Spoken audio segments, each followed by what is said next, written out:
Alrighty, good Wednesday morning. Who knows what day is it? I mean, with these public holidays, it's very hard to work out what the hell's going on.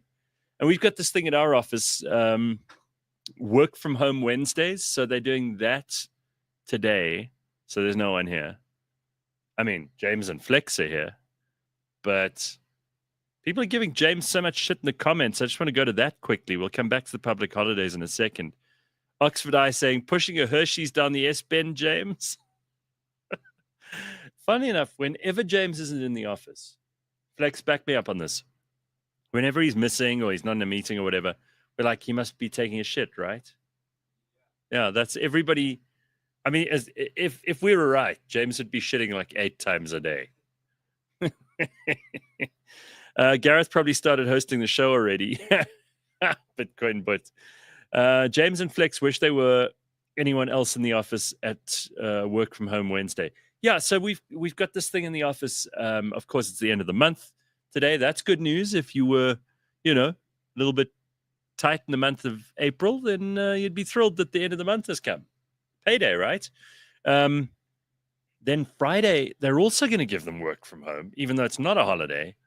And tomorrow's Workers' Day. I mean, I think this is one of the best places to work for in the whole world, just looking at the schedule for this week, because we didn't work Monday, right? Then we were barely there yesterday. Today's work from home. Tomorrow's a holiday. Friday's work from home. It's like, okay, yeah, we'll pay you for 1 day a week. Don't worry, it's fine. No problem. It's lovely. Oh, look who's here. My favorite.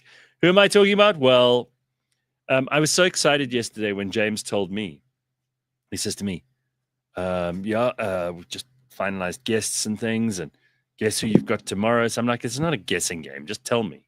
So he goes, Tumi Morake. So I'm like, fuck yeah. I was so excited. Yeah, she's a return champion. I mean, there has never been a show where we didn't run out of show before we ran out of things to talk about. And we sometimes pushed it. I mean, when we started and you had your own show back in the day on Cliff Central, the sipping tea thing that you were doing. By the way, I saw my Bali last Friday. How is she? She's fine. Does she own properties? Does she make lots of money? I don't know if she owns properties. Maybe she makes lots of money. She was very she's exactly the same. Like the personality hasn't changed a little bit, but she's very corporate now. Nice. Which happens to all of us, I suppose, at some level. Yeah. How are you, Miss Non-Corporate? Actually, I like this corporate thing. Corporate is how we eat my food. Do? No, it's what I'm doing. It's actually the thing I'm trying to break away from. I've become a corporate whore.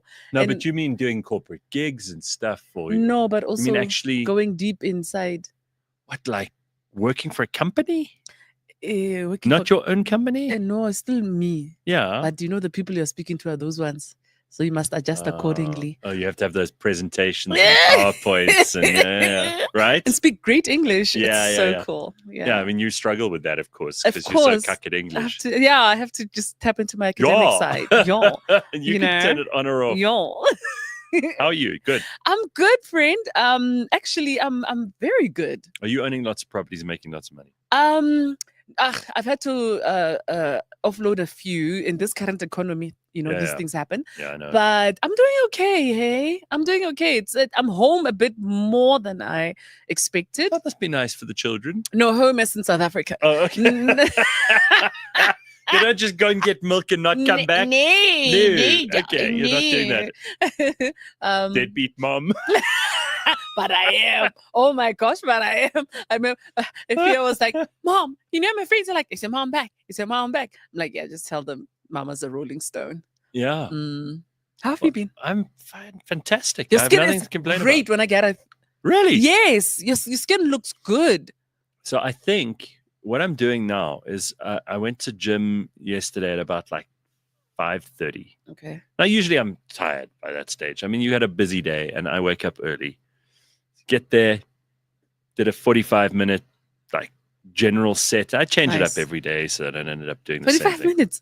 Why do you need that much time? Why? Because you know what it is? If you and again, someone's going to join in the comments here and say that I'm wrong. So, everybody's like an expert. Everyone's an expert on comedy. Everyone's an expert on fitness. Everyone's an expert on psychology. Everyone's a philosopher. You kick over a stone and someone's like, listen to the last Joe Rogan. And they're like, do you know that actually the chemical element cesium is used in atomic clocks? And I'm like, for God's sake, here we go. I'll tell you what I do, all right? So then I go do the 45 minutes, and I space it out a little bit, like in between, just take a breather, because if you just go boom, boom, boom, boom, boom, boom, boom, and I mean, you're looking fantastic, frankly. Oh, wow. Okay. I'm pretty fucking good. Thanks, babe. But I see these people who are like, they push themselves to the verge of breakdown. Oh. And then I think, that's not good for the heart. Can't be. No, especially if you, these old men who go into and they literally drag themselves to gym because they hate their wives. And they get there and all they want to do is talk to everybody. I had this conversation with Ben and Simpiwe last Friday. And we were talking about how these people who are all around you who are just lonely all the time. Yeah. And then after I do gym, I go to the steam room and sauna for like 5 minutes in each. I think that shit's good for your skin. It is so good. Right? Like the hydration in that steam room. Because a steam room's disgusting, by the way. Because it no matter what they do to clean it, it just never gets rid of that like fucking ass smell. You know what I mean? That's why we need proper saunas here. If you can make like the Finnish saunas, let's grab a Finnish guy and get him to come and make one for us. And then we'll moor each other with it. Oh my gosh. Have you ever been to one of those? Because you've been all over the world. Yes, I was in Finland for a while. I spent a couple of weeks there. And that was probably one of my favorite things. I thought I was going to hate it. And I went there just at the end of winter. So how's it different to ours? Because ours cannot be called a sauna. Because you get the cold one, you get the electric one, and then I can't remember what the third one was. But it's really dope because then you go outside and you have to get into the ice pool, get out of the ice pool, and then get into the sauna. Cold plunges. Now everyone's a cold plunger. And it's so dope because they have them in every workplace. They have them. I spent some time as well. I spent a day at the office. They have a sauna at the office. Yeah, in Finland. No, everywhere. Yeah. No wonder Nokia went bust. I'm sorry, I cannot work on your contract. I've got to go and have a sauna. No, they'll get naked with you. Just don't have a conversation with you. That's the weird thing. Yeah, so the naked thing, it really bothered me in the beginning because it's not as if you're there for that purpose. Yeah. I'm today I feel like seeing people naked. I'm going to go to the sauna because you're going to end up fucking disgustingly sweaty and no, but disappointed. Why? I mean, because first of all, it's not unisex in South Africa. I know in Finland and places like that, they have their tits out. Germany, girls and the guys together. Yeah. Everybody's just having a sauna. So first of all, it's unisex. It's not too many. It's not mixed. Yeah. Second of all, the only guys who are naked in South Africa are old men who don't give a shit anymore. and then they they just sit there like fucking legs like this. And you're like, what have I done wrong in my life to have to deserve to look at this guy's crotch? Functional nudity makes sense for me, man. I think we should have some that are for. We should have more nudity. Yeah, I don't know. It changes something, man. I don't know. Like people are a lot more honest. The conversations, and this is the funny thing. I know racism is done, right? It is. Well, I know that is a very controversial thing for anyone to say because there are a lot of people who hold on to it. They do. Yeah, sure. Right? But continue. I know it's done because I sit in the sauna in the steam room sometimes, or just get changed in the gym and go up and grab some. Because myths have been broken for you because you've seen them all naked now. No, because not just myths, but nobody's thinking about that stuff. I have some conversations. I never start them, right? But there are conversations in there, and I sometimes look around and I'm like, if I closed my eyes, I wouldn't know how many black or white people are in here because it's always mixed, always. Right. And I got 50-50 at my gym, black and white. And the last thing I care about is, and you think about it, it's a pretty intimate area. I'm not saying it should. You're naked. Yeah. You're sitting there. I mean, I take a towel and shit, but the last thing on anyone's mind in there is, this is a white gym or this is a black gym. Everybody just gets on with it. They've got shit to do. Yeah. You know what I mean? I don't know if that means that's the end of racism, but okay. Well, we still have 70,000 people leaving here for very cuck reasons, and okay, we'll. Who's that? Who's leaving? Racist. Are they not leaving anymore? Are there Didn't buses? Uncle Trump I mean, say? are there planes? Who's leaving? Are they not leaving anymore? Oh, you mean the Afrikaans And that's refugees not- and that that's never not- happened? That's not racism. Well, how? No, because you gave black people a bad name, and then you were like, yeah, they're killing all of us. Take us, please. Well, And that time it's cuck for everyone here. I'm I mean, like, it's do you bruh, it's cuck for everyone. But It's do you want actually to not get into that? directed at Because you. I mean, I don't have any strong feelings either way. I don't have any strong feelings either. It's just that I was in a group. Well, I'm still in the group. So there's a group, ne? in Atlanta. Jordan, don't laugh. So there's a group in Atlanta that Americans I'm in. Americans. or South Africans? South Africans. So we have this group, and it was Freedom Day, and somebody said Happy Freedom Day, and then some people in the group were like, oh my gosh, I forgot. And the one guy, I know him, so I know he was being facetious, goes, oh, Freedom Day. I still don't have land, me. So what am I celebrating? So I go, come on. There's going to be wait for the 70,000 to land on US soil, and then maybe you'll get something. Come on, lock in, bruh. Yeah. Did this white dude not with immediate effect leave the group? And I was like, what did I say? And then I felt cuck because I'm like. But you weren't even responding to him. Yeah, but I think he took it badly. I think, there's certain things we'll joke about which will to certain people feel as if it's a racial jab.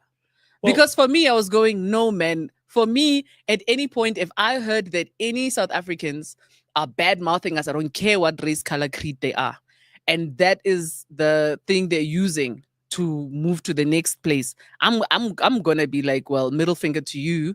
But when you're going, leave everything. Don't leave don't stay connected to us. Leave. And I do this because I've been to Australia a few times. And each time, without fail, I'm going to meet an Australian who asks me, why do South Africans say such horrible things about South Africa? But it's Australians. I mean, it's South Africans who moved to Australia. No, but my point is this. If you are leaving, it's cool. Many of us have left. It's not just white people who've left South Africa. No, plenty leaves of everybody, yeah. For whatever reasons. Yeah. And you'll be surprised how many even will go, crime and where the country's going. But then you can't say they're all racist. That's what I'm saying. Yeah. So I was like, why is this dude upset? Because I didn't say go find them and their land. It's a joke. It's like if 70,000 people are gone, I mean, if you do the mathematics, surely someone somewhere, because I know how much it costs to live in South Africa, has to let that land go. They're gonna have to sell it. Well, so lock in, brother. Go get some. Right. You know what I mean? So I think land has largely become a joke because it never was and never will be a serious thing. Like 2% of the people on Earth own all the land. That's insane. On Earth, right? Like and they buried the Pope the other day. God, it took forever. I mean, oh my gosh, that one, it was like a wedding. 3 coffins. My first 3 coffins. My initial reaction was, they're gonna cut him in 3. Yeah. Yeah. I was like, well, how do you divide a man in 3? Like, people are sick. I watched them burying him. You know that the Vatican is the second largest landowner on Earth. It makes sense. Yeah, they own, but I'm talking prime property because these are churches are always in the center of town. Of course. Right. And they're always beautiful buildings. And then they own a bunch of buildings around that as well. And by the way, I'm not anti-Catholic or never. I don't have any issues with that stuff. I really don't. And if you've been around 2,000 odd years, if you consider the papacy, the first pope was Peter, who was Jesus' apostle. Right. That's 2,000 years ago. Peter, that was a cool guy. Yeah. Yeah, he was the one who was crucified upside down. Nice. If you consider 2,000 years, you better have built up some. Talk about generational wealth. If you don't have your shit together, that's generational wealth. So the land. I think the land is a ridiculous thing, and we've got to joke about it. Yeah, because it's not a serious political discussion, despite all the politicians trying to make it so. Yeah, but I don't think people make up. Just like I don't think during apartheid there were black people who were making up stories about murder and police abuse and brutality. Yeah. Because it was happening. Yeah. And it was happening all over. Yeah. And we know farm murders are happening. And I just like, But they're not racially geared is the thing I'm trying to say. Because if you look at them, they're all sitting ducks. And actually the victims have all been of all races. Yeah, that's true. Okay. And then statistically, when you also look at the ones that are purely white and then divide the ones where it was found that there was a spouse involved in paying for a murder that happened and stuff as well. I think it's all complicated, but I think everybody, but I don't want to talk about it because I feel like I'm going to upset people. No, I think, and I don't disagree with you. I think they do get killed. I think people are getting killed, but we need to look at the thing as a whole. I get upset when they make it like there's this slaughter that's happening of a specific group of people.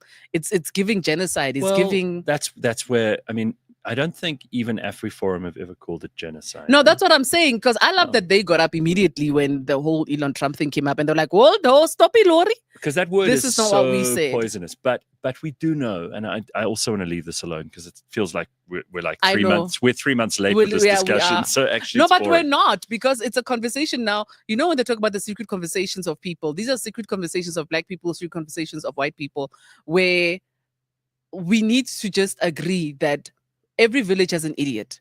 May the villagers handle their idiots so that by the time they get out into the town, they have been handled. That's all I'm saying. I feel like an us and them thing doesn't work anymore. Economically, we're all screwed. We all have to be smart about who runs us and what we say about who runs us. But let's also, when these things are there, let's not just sweep them under the carpet and say, "Oh, we're 3 months too late," or this thing. Let's just be able to have that conversation so that we can call these idiots out so that they lose the power of their tongues, because that's what irritates the ish out of me, to be honest with you. But back to the Pope. Back to the Pope. Oh. Did you see the hammer they used to make sure he's actually dead? That golden hammer thing. How I don't does think that I've work ever again? laughed so 'Cause hard. remind me. They hit you 3 times in the head to make sure you're really dead. I was like, so even if I wasn't dead, y'all gonna make sure I'm gone. Like, Smash your skull in. Some cardinal's got a fucking issue with you over something that you did back in 1983. Anna Francis, you're gone. For answer. Let's just make sure. You know, that killed me, because I was just like, Oh, that's great. wow. Why do you need him to be dead? Like, this is our saint. Why? Well, thank God they check. I mean, like, I would Why? rather Let him lie there. He's got 3 outfit changes. Somewhere in those outfit changes, if he's not gone, he'll wake up and be like, "No, I'm allergic to polyester." You know where the term dead ringer comes from? No. Oh, yes, the bell that they put inside the bell, coffin. and then you'd have a coffin with a rope. So give him a down in. freaking bell. Why must you hit him in the head with a golden hammer? Then they listen. There's so much about that whole thing which is so weird and ritual, and you know. Right, I didn't even change that many times for my wedding. And they put the thing 3 over outfits. his face, and it's all very weird. Yeah, it is. And roll away. Some of it is I mean, roll like away the outfits. Woof. Got to give the Catholics listen. all the props for color blocking and shit with their reds, and they got that shit together. Ish. I don't know if you noticed, out of all the people invited to the funeral sitting in the front, only Trump wore blue. Everyone else wore black. Everyone else, and he's like, "I don't care. I'm gonna wear blue." Yeah, and he wore blue because he's having the most successful first 100 days in office, and then most successful in history. And then Melania is like dressed in proper Catholic mourning with a little veil and everything. Someone says she's practicing to be a widow. She is. She's got a shocking pink dress that she's gonna wear after the mourning dress. You think so? But I must say, what I do enjoy about, you're right, the Catholic Church is, and I think church rituals as well. There's something about following a ritual and a way of doing things that kind of gets you into a space. I don't know. It's absolutely true, and they've done research around how people attached to a morning ritual, a daily ritual, a way of making peace with yourself when you've had a fight with somebody, or the way we interact with each other, with the shaking of hands, the bowing of the head, the kind of smiling. These are all, they're mini rituals. And the Japanese are very good at these rituals, right? They do them from morning to night. And I'm not saying everyone in Japan, but it's almost traditional that you greet the sun in the morning. You make your bed as beautifully as you can. They do everything right. They have the cup of tea the way that you do your cup of tea. I mean, there are people all over the world. I'm sure in Atlanta, there's a place that you go for coffee. Yeah. If you're doing the daily grind, that's what you do. You know, that's the thing that made me appreciate radio, because I realized, damn, you work on a clock, you have people who are with you in the morning, especially morning radio. And I realized you are such an intimate part of that part of people's day. And that's where they start. Like, you set their day, you set the tone for their day, whether they hate you, love you, but you are part of that. Because I used to wonder, on every single station, every change comes with such vitriol. Like, there's always this huge response to that change. You've taken away someone's morning ritual. Yeah. That's insane. Yeah, it used to freak me out a little bit because I'd meet people and I'd think, whoa, I don't know you. Yeah. You know, what business do you have talking to me like this about either really like laughing or crying? I've had people crying or shouting because they were angry about something I'd said. Yeah. I'm like, just calm down. I don't know you. And then I suddenly thought, no, you do. Mm. They know you. Mm. Whether you know them or not, it's unimportant. You were but getting you're- dressed with them every day, having breakfast with them, waking you're up spending with them. like 3 hours a day with some of these Yeah. people because there's traffic and there's Yeah. dropping the kids at school and all this stuff. Which is why it was nice on Friday to see Mabale and Leanne and see us. Yeah. We went for Tabo's memorial. He died a little while ago. No, and I didn't know this. It's a horrible story. How So did I not hear? everybody wanted to know. And I'm always a bit reticent to talk about like how someone died. And it's such a weird question to ask. They're gone. Like, what is the manner of it? And it feels almost rude to me, but I think I'll just get it off my chest because otherwise everyone's going to ask me. So apparently there was a house fire. His like distribution board exploded or something, and he was burnt very badly, but he survived, and then obviously succumbed to his injuries. Shucks. But that's a horrible thing to happen, and there's obviously I have to look into how it happened and all that stuff, but. It was very it was weird to me. I've lost people close to me, but not people I worked with for over a decade yet. You kind of wait for that should happen later on. Yeah. And I had such a happy day on Friday. It sounds weird because even though we had his memorial, and I was kind of emotional, which I don't normally get. I felt great about the kinds of memories we all had. Does that make sense? It does. Is that okay, though? Because that is very okay. I know lots of people feel it's okay to be sad. Yeah. Is it okay that I was sitting with the other guys on the show and we were like laughing about Tabo and telling stories to each other and reminding each other of funny things he'd done and said. And I felt okay. Like I got up at the end of it. I was like, wow, it was so good to see them. And it was so good to feel good about the fact that he's not here, because what are you going to do about it? Is that okay? It is okay, because you understand a lot of times when we come together to say goodbye to someone, we reconnect with people who kind of, that person was the glue that brought us together anyway. Yeah. So for me, that makes a lot of sense. I mean, that was my mother's funeral. There's a lot of laughing, really? Lots of memory lane. Yeah. So I get that. It's supposed to be a celebration of life, because if you think about it, when we cry at funerals, we feel sorry for ourselves. We don't feel sorry for the person in the coffin, because they are free. They've been freed of, if they were sick, they're free from that suffering. Sure. If, they're done with this side of life, you're like, shoof, you're on to your next adventure. You know what I mean? Or if it's done, and that's what you believe, they're done. They don't have to wake up like you and go stress about if they can make rent next month. So for me, when we cry at funerals, it really is about us and a hole that's just been created, because we know it's never going to be filled. You know what I mean? So yeah, I think it's good that you had a good time. Yeah, and I'm not very nostalgic, so I don't like phone up my buddy C.S. Leanne, Damon Tabo, and say to them, we've got to get together. Yeah. Because I also think, life carries on. Everybody's got a life. And I don't attach as much as a lot of people do. And I get that that's hard for some, because some people do cling to stuff. For good or bad reasons. I'm not going to judge it. But I move on quite quickly. Me too. It's a horrible thing. Yo, it's bad, hey? I feel bad, because it's really bad. And you're gone, it's like, bah. Yeah. And then you kind of sit there and you realize, shit, hang on. I haven't seen this person in a year and a half, and I haven't thought of them more than 3 times. It's not because I hate them, because I don't love them, or. But not being attached to people and things is freeing. It's also freeing, really. Then I'm the freest guy in the world. Bon, have you met yourself? You didn't need to tell me that. I know you. So, are you doing the Helenzilla roast? Oh, yes, please. Okay. I got to talk to you about this. Yes, please. So, I got this call. James, when did they call? Okay. So you turned us down. Yeah, no, they said, I know, please. The last time I went, and I'm not going to now go into rant about this. The last time I went and hosted someone's Somizi's roast, it just took all fucking night. I got out of there at 1 in the morning, and we started at like 6 in the afternoon, but we had goodness. call time was 3 in the afternoon. Listen, I'm a great many things. I'm not a good waiting around guy.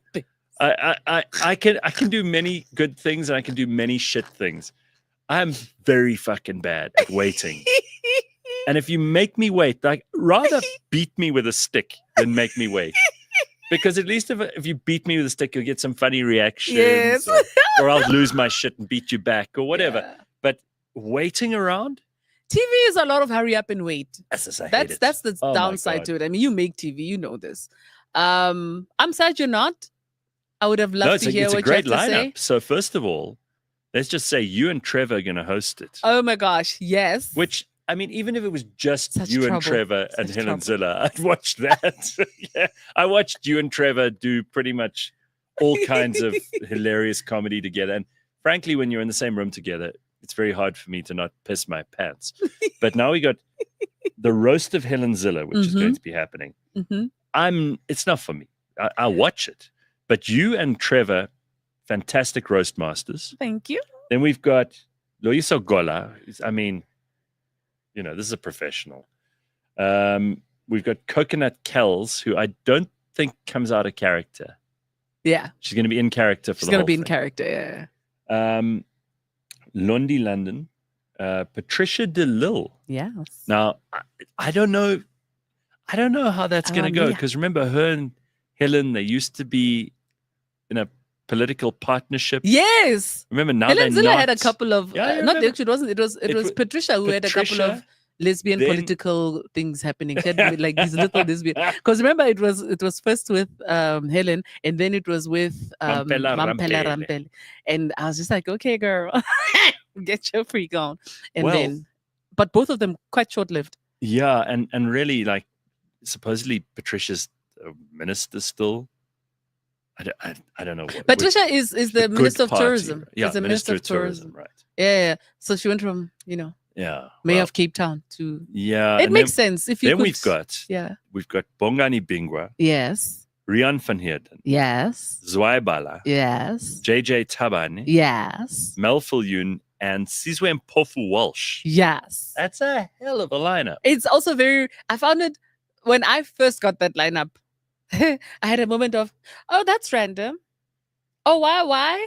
You know? Do you get to like exercise some influence on these choices? No, you can just suggest and be like, it would be really nice. Like, I was really hoping Jay-Z would agree to do it. I don't know if they even asked him, but I was like, guys, if we could get Jay-Z to do it, because he's got such a great sense of humor well. And he'd deliver the lines. Bruh. He'd come ready. But now are you writing for others as well? No. You're just writing for Strictly writing for me. And you won't have anyone write for writers. you? No, we've got writers. So that, because we're trying to keep it tight. So we meet with the writers. They give us their direction. We give them what we want to say. And then we fit it into, because, last time we did Mini's one. And for things like that, not to run too long, is you want to make sure we're not all kind of repeating the same gag in different ways. Yeah. And you also want to make sure that for me, as a roast master, it's not about me. The panelists must shine. Yeah. Me, I'm just there to make sure we keep it rolling and we remember this is supposed to be funny. So if anyone, God forbid, bombs, we're there to just pick up the slack and keep it rolling. I mean, I've always loved the idea of a roast. And I've seen those ones that they do overseas, which are next level. Right. Like ours are just as brilliant. Don't get me wrong. I'm not knocking or putting one above the other. But if you watch the roast of Trump, since he's always in the news and he's in our lives, and he's there every day, like, hey, have you noticed me today? That roast of Donald Trump was superb. Yeah. Because it, first of all, I think did a lot to just humanize him to people who thought he was this very arrogant bussman with all this money. And that's what I like about this one of Helen's. You think it's going to make humanizing her? You think it will? Yeah, because I did her launch. We did the launch of the roast of Helenzilla. So that was my first time interacting with her like that. She was there. And she was already roasting everyone who was speaking to her. I was so impressed. I was like, we don't even have writers for you yet. And you are here. You're on the ball. And so I liked it because I was like, you can give as good as you can get. So this is going to be a nice roast. Because for me, the weird thing about me doing the roast, and anyone who knows me well will tell you, I'm really terrible at offending people. So when people have been offended What? by me, it's always surprised because I go, but I never aim to offend. I always play the ball, not the man. Right. So when people come at me like that, I'm always shocked. So now to do it in a place where you're really playing the person, it's so uncomfortable for me. But now I'm getting to a place where I go, listen, it's a guara. The rules are we're guararing, and that's okay. So I'm learning to be comfortable in that space. You know what I mean?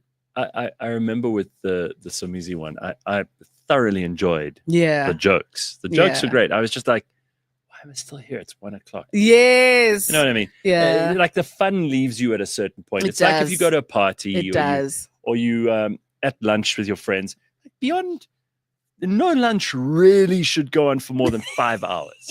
Like a 5-hour lunch is a fucking stellar lunch. That is long. You know, Why have you had a 5-hour lunch? Oh, so one of my ex-girlfriends, her dad loved these long, he used to call them long boozy lunches. Okay, that makes sense. Yes. So you sit there, everybody's ordering drinks, then you have your first course, then you order more drinks, then you sit, talk shit for a while, then you order the main course, blah, blah, blah. It drags on. And eventually you are there from 12:30 in the afternoon until 6 that afternoon. That makes sense. It's been a good day, but it could have been, I don't know what it is. Maybe you can help me figure it out because you know me well enough. I have this pathological, crippling fear of wasting time. If I decide to waste the time, good on you. But if someone else wastes my time, I take it as like a personal insult. I'm aggrieved. Does that make sense? I'm similar to you. Yes. I'm actually quite similar to you. Yeah. And I think for me, it's because time for me is also a love language. So when people give me their time, it means the world to me. I mean, and so when you waste my time, there's a level of not giving a damn that irritates me, especially when you're unapologetic about it. Because I know life happens. But when you've done it, and I remember the one time somebody said to me, well, we're paying you to be here. I'm like, yeah, but you're not paying me to sit here and be useless. I need to be productive. Otherwise, don't have me here. And you're not paying me to enjoy it. Exactly. I can do it, but I don't have to enjoy it. If it was a 2-cent whore, I'd be like, cool, of course you've paid for your time. It doesn't matter what you do. I'm going to be here because my 2 cents.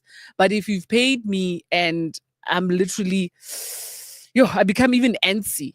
You know what I mean? That's it. So I get to a stage where I need to go. I don't care how rude it is.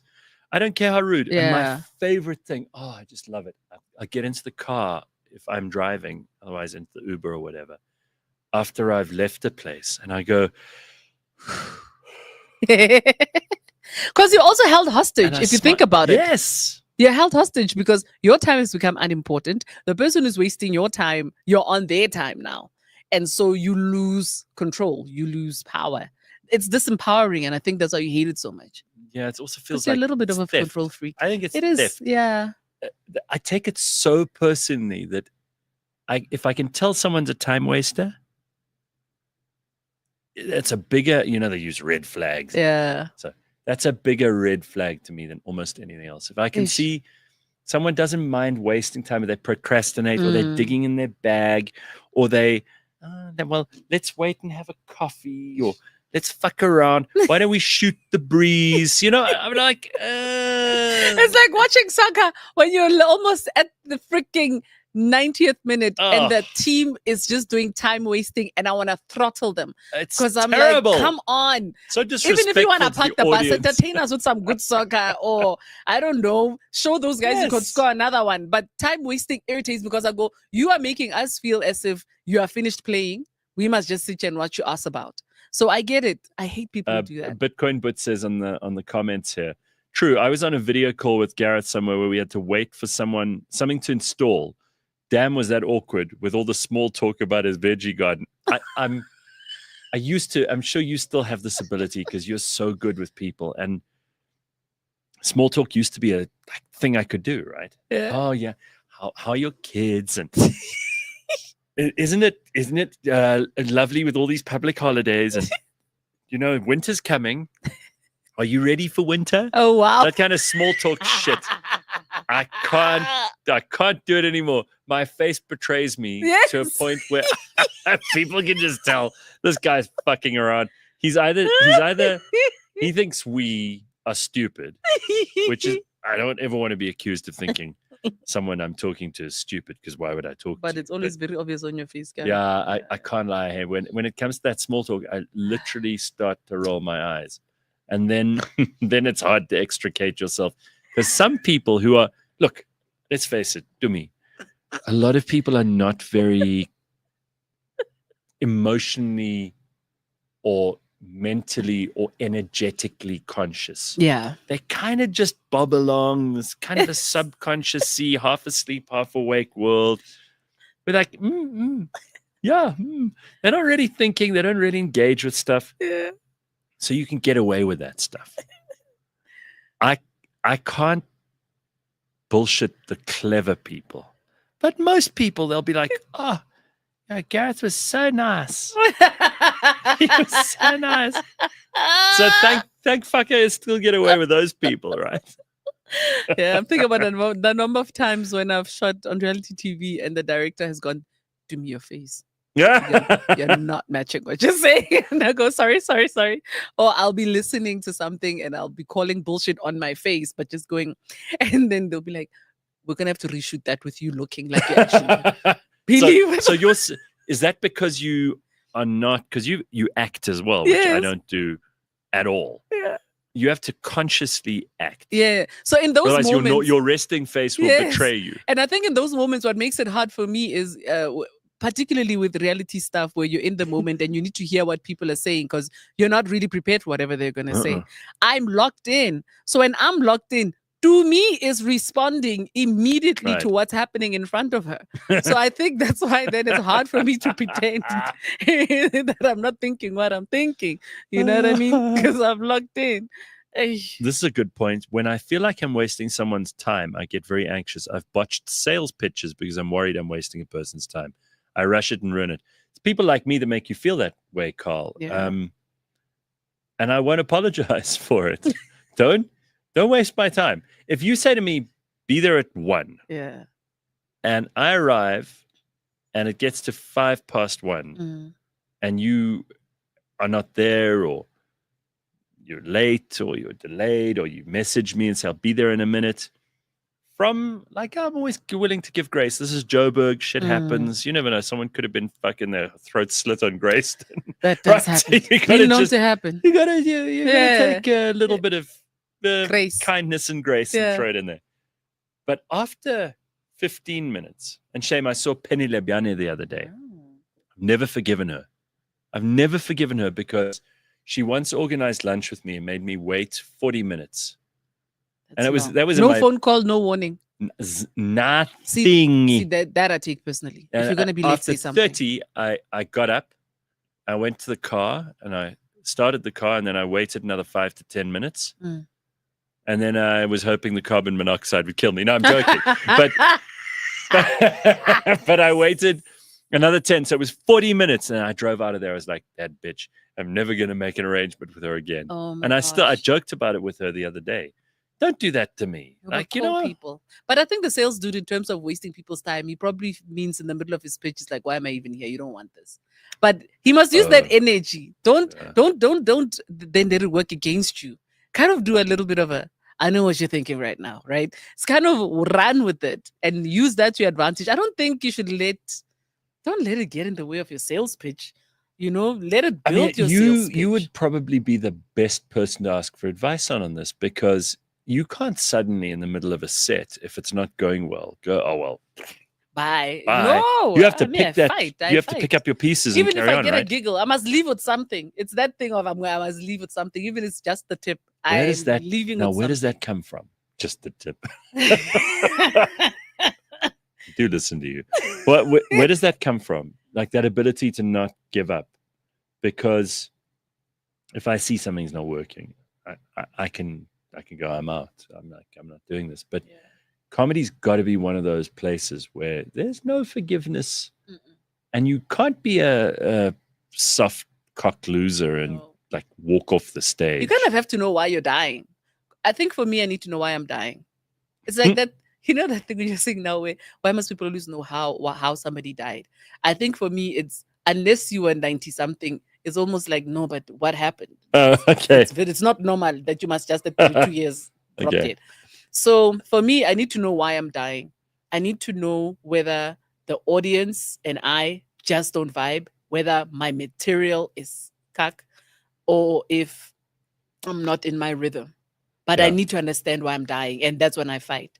So if I go and I pull out my biggest banger and even that falls flat, I need to at least be able to walk away, because I mean, my gig and my career don't end with that set. So I need to at least have an idea of what that was, because next time I face it, I want to slaughter that demon. It's like when I started out in comedy, performing in Brakpan in front of drunk, mostly Afrikaans guys there in Carnival City. You know, Oh, that's not your target other market. people, that was my thought, that this is not my target market. But I did better than a couple of the white male comics over there. But you still want to go, but that was still not a great performance. I still did better than those guys, but I need to know why, so that next time.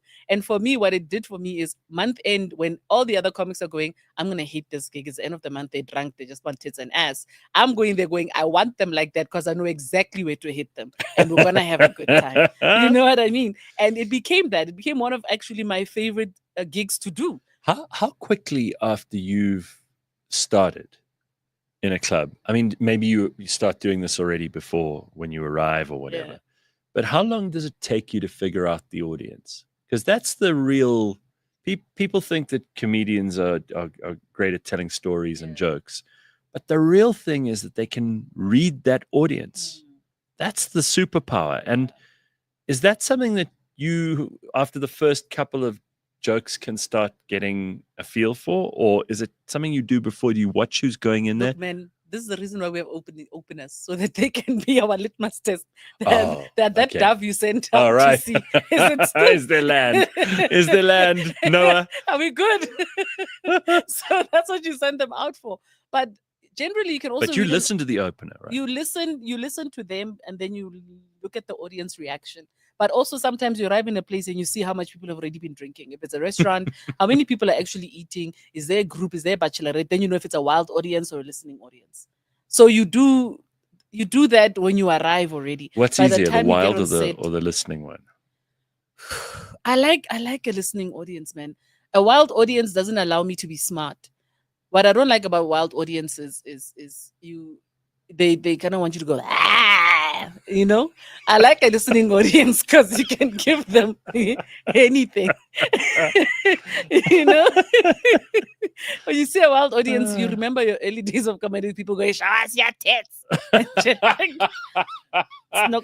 are not as funny as my material. Did people say that to you? Did people go, show me your tits? I would have thought you would never have tolerated shit like that. Did people do that early in your career? Show us your tits. The comedians who've been through it. The idea of you. Because I would. Listen, before kids, if someone had shouted, show us your tits. I used to love my tits before kids. I used to flash people for no reason. Oh, yeah. I have an aunt who, she would show her tits to anyone. You just had to hint at it. In fact, you wouldn't even hint at it. You'd be sitting at a family lunch and she'd suddenly go like this. I used to love doing that. You're beautiful, perky. Isn't it a wonderful thing? It's just a wonderful. Now I'm like, I can't flash you because the revelation's going to take some time. The covering up is going to take some time. The thing is that look how happy we are talking about tits. Tits are happy things. They are happy things. They made us happy as babies. That's why I've never liked the inclusion of tits in a swearing dictionary or in those list of the 7 dirty words, which George Carlin did this very funny thing about. And he was right. He's like, you got shit, fuck, cunt, piss, cocksucker, motherfucker, and tits. He goes, tits doesn't belong there. It doesn't. No. It really doesn't. Like you can't say tits and stay serious and be angry. Tits. No, everybody smiles. Yeah, tits is like bubbles. You can't say it with a serious face. You know what I mean? It's a good word, and it's great. It's a great thing. Like a pair of tits. Things have gone tits up. It's funny, right? If you say this is a clusterfuck, that's terrible, right? But if you say things are going tits up, it's ridiculous. Okay, we're fine. Everything's going to be fine. It's a disaster, but we'll be all right. We'll crawl out of the mess. Oh my God. We're useless. You brought up tits. I was having a very average morning until you brought up tits. And by the way, they've found through repeated psychological tests, which I don't think any of the test subjects had a problem with, Yeah. that exposure to titties makes men at like a huge degree happier every day. It makes sense because you know what? I think that's why then certain men will be offended when you're breastfeeding in public Oh. because the baby's getting in the way of the view. So I don't think it's the breastfeeding that's a problem. Like the baby. I'm trying to enjoy the tits. Big ass head. Get that stupid fucking head out of my way. But it's my newborn. He needs to feed. I don't care. There's a tit for me to see. My therapist said. Yeah, my therapist said I need to see more titties. That selfish baby. 10-minute tit view every day. Give it to me, stranger. That's how we make the world a better place. It's proven that men who see tits every day, they live a healthier and longer life. There we go. I'm not making this up. So if people think I say things like that just to benefit myself, but no, I'm trying to help everybody. I'm a philanthropist. Do moobs count? Do moobs count or only ours? No, moobs can't count. No one ever goes, oh, yay, pair of moobs. Ever? Is there ever a person you've ever met who goes, you know what I'm looking at? I'm lusty for some moobs. No one has ever said those words. In fact, that is a sentence that's never ever been written down in English before. I'm going to write it down and post it on my Twitter. So people have these rules they make up, right? Like certain words, like you and I love tits, but certain words that you just certain people they don't want to hear. Like this again always comes up. Group of girls don't like the name, the word moist. Moist. That word just does not go well with, and it's always like a crowd. What was the other one? Wait, why don't they like the word moist? I've never liked the word clandestine.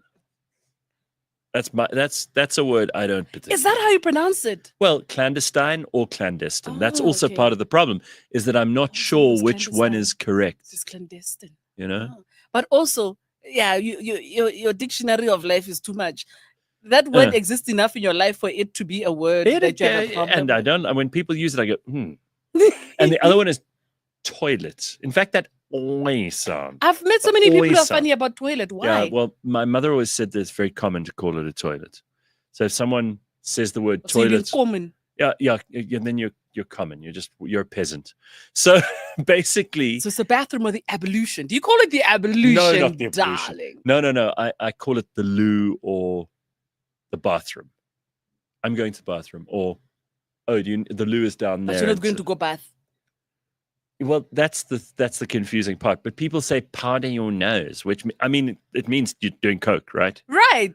It doesn't mean you're going to generally do coke in the piss. toilets. Yeah. Or I say I'm going to take a piss. So it's not because I don't want to be rude. You think take a piss is better than saying toilet? Much better. Because take a piss is honest and real. I'm going to the toilet is common. No, I'm going to the toilet means I'm going to that thing and anything can happen. I'm going to take a piss is so specific. What do you mean anything can happen? Yeah, anything can happen. I'm going to that toilet. One of three. 3? Gareth. Shit, piss. Gareth. Oh, yeah. Okay, girl stuff. Oh, girl. That's girl. What stuff? What are you talking about? Sometimes, Farts. No. What? What are we talking about? Okay. What's the third one? The extra long shake. How? Do people go to the bathroom? Why don't they just keep that to themselves? But Gareth, sometimes you need a quick one just to release. Oh, you think someone's really horny and they go off to the bathroom at a restaurant? They're not necessarily really horny. Sometimes they're in a really stressful situation. I didn't even think about that. You are right. Relax. There are probably people who do that often. Yeah. No. I was thinking, blow your nose. No. Take a shit. I'm thinking of all these disgusting. I wouldn't because I'm like, ew, it's a public toilet. Yeah. But hey, I found out the other day, a friend of mine caught a woman in a porta potty giving a guy a blowjob. In a porta potty? Now talk about common. Man, really, that's disgusting. That is isn't it? That is disgraceful. You have no dignity. It's none. The man or the woman. None. That's revolting. Who was he? Well, it's not who was he by person. No. As in, was it a moneyed person? Was it a highly esteemed? Like, I'm trying to imagine. I meet Will Smith live, and then he's like, "Ish, there's no other place but a Potter." I would still say no. It was at one of those December events in Cape Town. So they can't have been sober. And it's Cape Town. Yeah, and the place, so it's at a venue, but then they had to bring in extra porta potties. Now we know and why. You know there's that blue shit in those porta potties? You know the stuff I'm talking about? Oh my gosh. That smells so terrible. But also, yeah, but how... She must have gone on her knees. I don't know what the exact mechanics of the situation also, were. they're so small, those things. They're tiny. This conversation is actually making me nauseous. You see, you find them common as well. No, let's move on. Yeah, but they put what? Yeah. So you call public toilets public loos and public bathrooms. Public loos and public bathrooms, yeah. Well, not public. I just say bathrooms and loos. We don't have to dress it up. But toilet is not a great word. Okay. It's the word that I find a little... I think you just don't like knowing. It's like you don't like the clinical term for the place, because a toilet is very clear. You're not going to the bath. You're not going to the loo. Don't pull that one on me, Morake. What a loo? Because I'm not for euphemisms. Right? So I'll call it what it is. A toilet. But I don't like the word. I think the word is vulgar and revolting and common. It's because the people who do use it, I disapprove of. And now I feel like I can't call it toilets anymore. I mean, it's like calling someone a peasant, right? Yes. You're not criticizing, because peasant isn't poor. Like, you can live in a mansion and you could be a peasant. But you're calling someone common.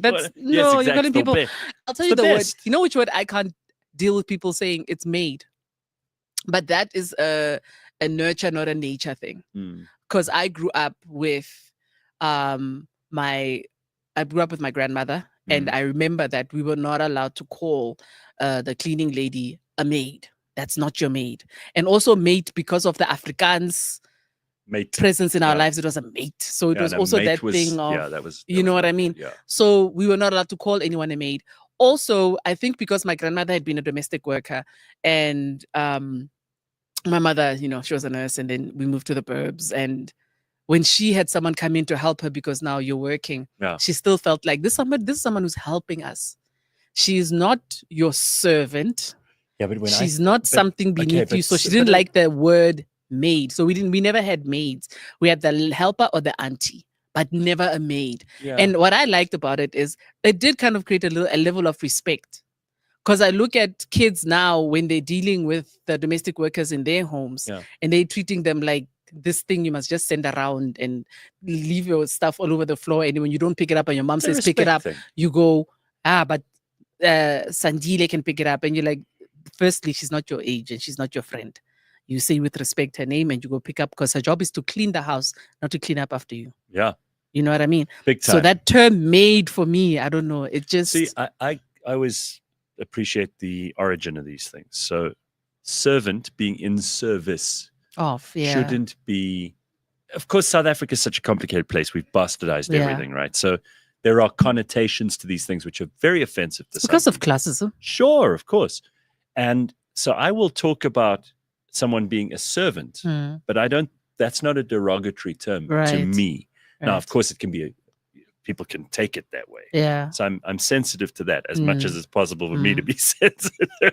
Listen, if you can serve and be a servant, I mean, so a lady's maid or a chambermaid or a housemaid, it was just because it was a young woman usually. So maiden, like a maiden, young maid.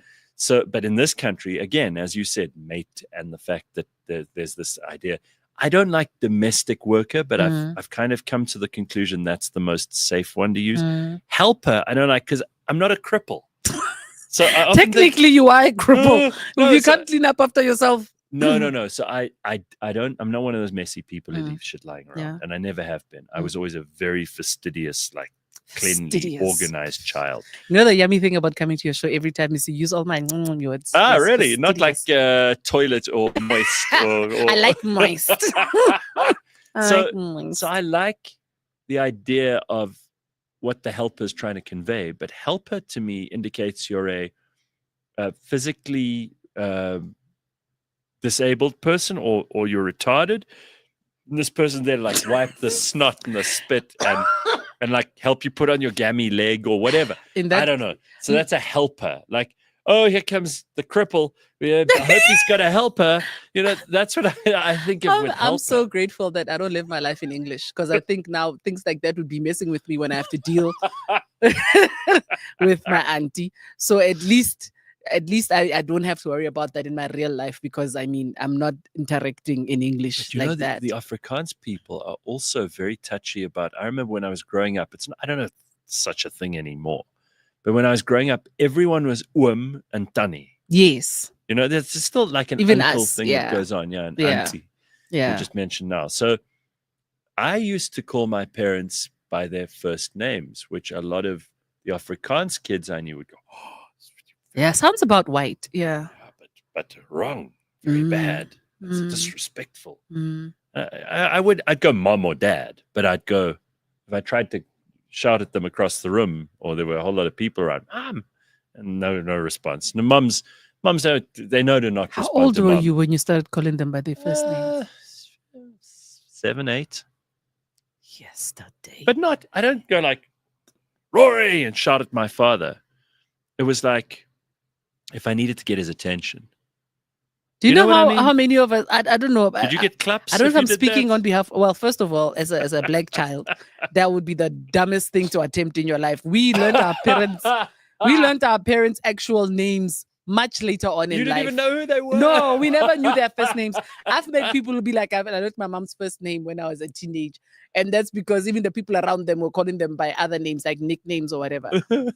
Like my mom, I think I first learned my mom's first name. What was her first name? Tabo.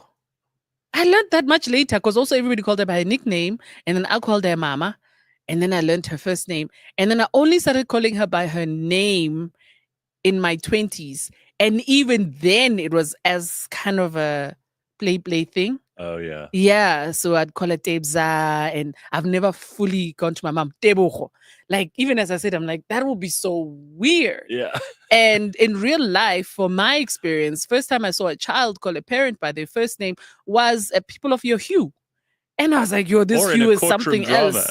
Even then, I didn't see it, my friend. I only remember seeing it in real life and be like, you know? You were shocked. Yeah, you calling your mother and they're responding even. It was also the fact that the parent would respond. But like, not with a clap. I mean, listen. And not with a clap. I got a lot of claps, hey? No, good. Yeah, for that. Not I mean, like. Bless your parents. Or did somebody else make you on their behalf? At me. No, claps from the parents. Listen, often. If I was their friend and you called them by their name in front of me, I would have clapped you on their behalf. So Carl says, agree with Tumi. You call your Portuguese dad by his first name and your days are numbered. I only know his name now to prepare funeral pamphlets and he's still alive.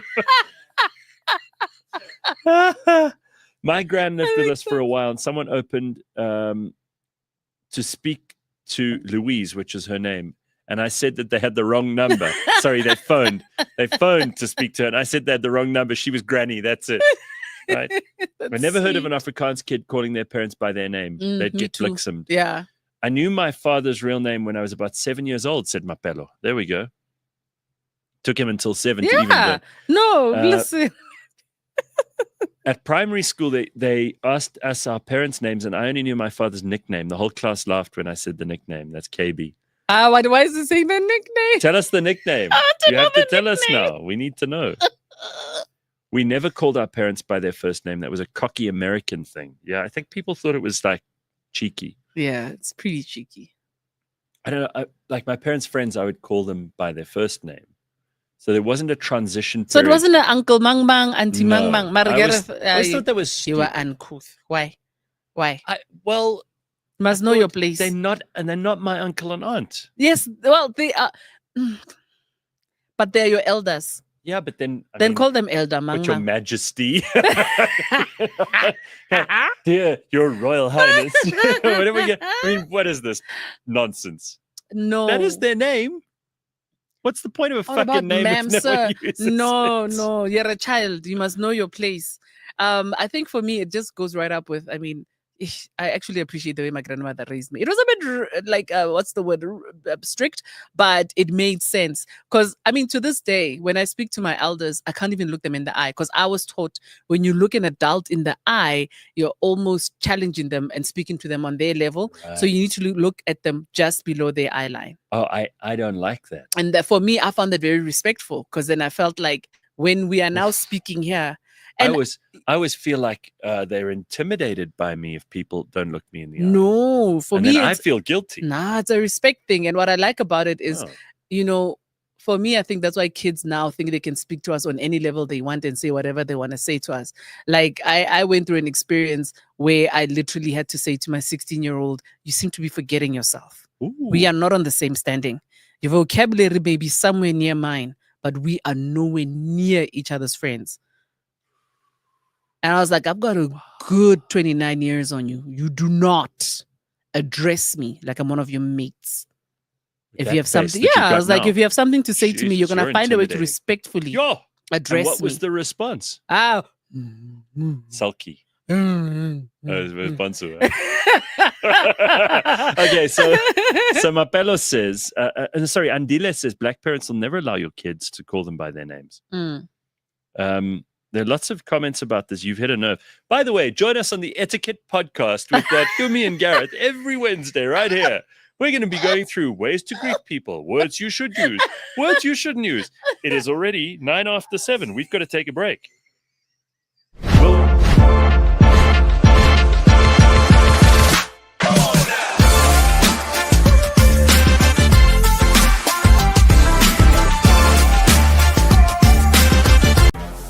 It's that time of the football season where we separate the men from the boys. We're heading into trophy season, and for this, the guys welcome ex-football pro Stanton Fredericks to studio.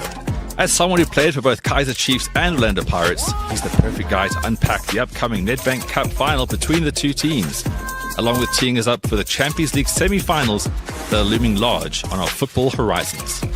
Stanton is also one of Shaz's childhood heroes, which could lead to some endearing fanboy moments. So strap yourself in for episode 45 of the On The Bounce Show. Let's get into it. Walama to release an album because we don't have the attention span like sure. We on TikTok now. We waiting for that 1 minute 32. I know when the song gets to 1 minute 32, that's my favorite part. Yeah. You know what I mean? We wait for that, and you just as an artist, Wadibala PH on some ish. I have something to tell you guys. I have a personal thing that I need you guys to listen on, and sometimes you're just that type of artist.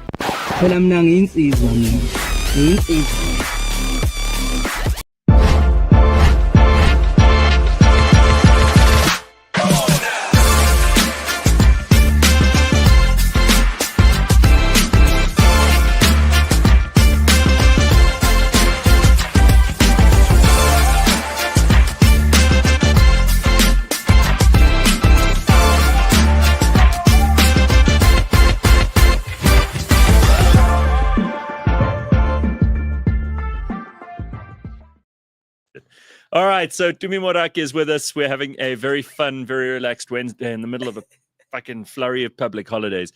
But don't get too excited because it's the last one for a while. Oh, really? Finally. Tomorrow is the last one until June 16th. I'm judging this country, by the way. Why? We've overdone the Jesus thing. Listen, so I realized only this year, for some reason, only now, after being in the States for how long, that they don't go on holiday for Good Friday, for Monday. They're just like, I rolled away the stone. The guy's fine. Let's move on. Right?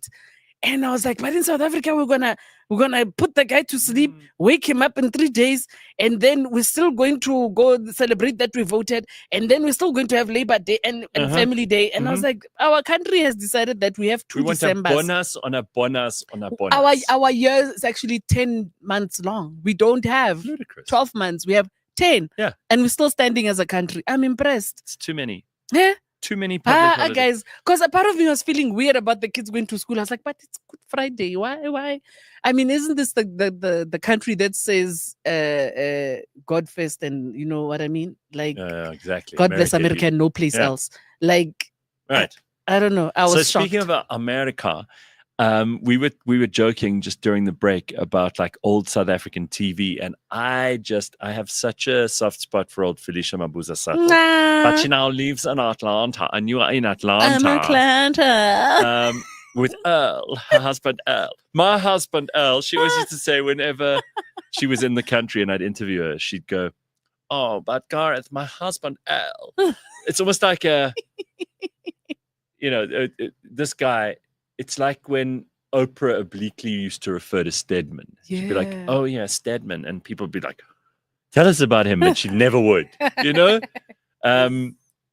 That Felicia, have you bumped into her in Atlanta? Yes, I have. Really? Yes. It's a big fucking place. How did you find her? Husband is so doting. Like, yeah, he's an awesome guy, apparently. He is so chill. You know what he reminds me of? You know those guys who they know their stock. They know this is my wife. This is what she's like. I'm gonna let her shine. And then when she comes back, she comes. I love that. I love when a guy can actually just let the woman, if he's not an attention seeker and he's not competing with her. And he's enjoying her light. Yeah. Right? So Felicia hosts this. I mean, she must be, 80 years old now? Yeah, but she still looks good, huh? No, man. The genes are strong. Energy too. Yeah. So she hosts this event. It's like a fundraising event, but it's also a great networking event for professionals from South Africa. And then they get connected with, the ones in America. In fact, this was the last time I saw... Does she walk around with a microphone and cue cards like she used to in the old days with the Felicia Mabuza Sattel show? You're so funny. This was the last time I saw Louis Gossett Jr. live. That was the last event I saw him at. Yes, because they're very good friends. So he was there. He was in his wheelchair, and I could see like he's really, really old. But it was so special. Have you met my servant James? Here he is with James. Is rather James, lovely, our servant. Makes a brilliant coffee. He does. Hey. Test it first. James, I remember the first time I got a message from him. If your coffee isn't to your liking, we can always take James outside and have him beaten. I must say his name looks so expensive. I mean, the first time I got a message from him, an iPhone just wrote there. How do I pronounce his name? James Isley or Isley? How do you pronounce it? Ilsley, even worse. You see, I was nowhere near. Hey. And I saw it and I was like, you're bringing Test in your coffee. internationals. If it's not right, we'll beat him. How can I spank him, darling? No, we'll just get Flex to grab a stick. In fact, so we did bring in a dominatrix for him once. Oh, really? Why? He looks so innocent. Why would you do that to him? She smacked his ass. No, he was particularly like all over the place when we started the show here. Really? Yeah. No, he did. He got abused a little bit. Some of them were on his side, but most of them were thirsting. They were thirsting for blood. Really? We have a vicious audience, to me. a vicious and cruel audience. So talking about Felicia. Yes. She is so lovely. So Tabo Mudisane used to laugh. He came into work one day and he said to me, Gareth, I watched the Felicia Mabuza Sattel show once. And there's a man who, this is not funny to everybody, all right? But I'm going to tell Tumi, she'll find it funny, I hope. Tabo said this man had been sexually abused, a man, by a woman. And Felicia was saying, "Oh, my darling, I'm so sorry. What happened to you?" And he said to her, "Felicia, she raped me the whole night." We're going to go to hell for laughing. Tabo thought this was the funniest shit he'd ever heard. So he'd come in and I'd say to him, "Jesus, Tabo, I didn't sleep last night." He'd go, "The whole night."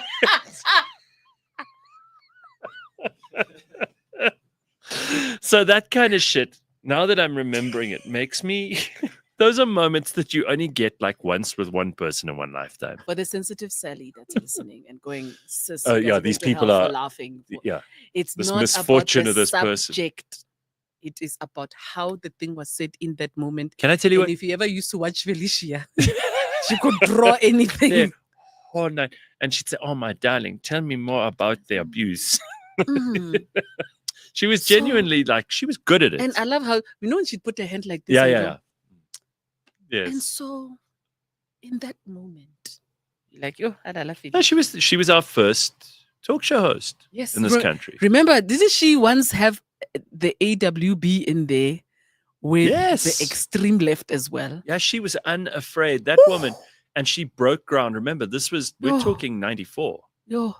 It was a groundbreaking idea to have this very beautiful, very eloquent, very tied into the culture black woman, and she was facilitating conversations between extremes and wild stories, and like she deserves a lot of credit for what she did. And she was the first one we knew here to go for surgery, for plastic surgery. Remember, she went for liposuction in her thighs. Yeah, but I didn't recognize her after that. Yeah, she went for the liposuction, and I It No, didn't she sell did. liposuction to me. No, it didn't make much of it. But it's funny you should mention her show, because while I was in Atlanta at this event, one of the things she did do was she has this whole video that's just a journey of her, the show her reel. talk show career. Oh yeah. And the the big names and the But impact she can had you on call the her up country in and, 1994. And yeah, she gave me her number. She actually said we should do lunch. I'm just one of those people. I'm so Joburg. When somebody says let's do lunch, I go, yeah, sure. And then, but I think I should call her, and I must ask her when she's visiting. She must come visit you and come talk. I love her, and because she's so dope. I think she's got so much good stuff to tell. Yeah, she's got such a grip on what was actually going on in those days.